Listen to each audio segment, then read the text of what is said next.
Kami dari Subdit Resmob Krim Polda Metro Jaya dalam hal ini telah melakukan penangkapan terhadap satu orang pelaku yang melakukan tindakan premanisme di wilayah Bekasi, yang tepatnya di apartemen Kemang View, di mana yang bersangkutan kami tangkap di wilayah Pondok Gede, Bekasi.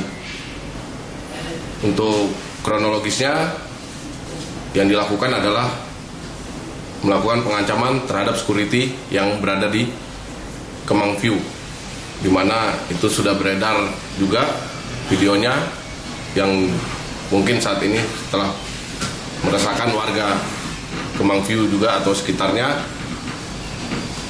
Kami pun langsung menanggapi dan merespon untuk melakukan penangkapan, dan alhamdulillah telah kami amankan beserta dengan barang bukti.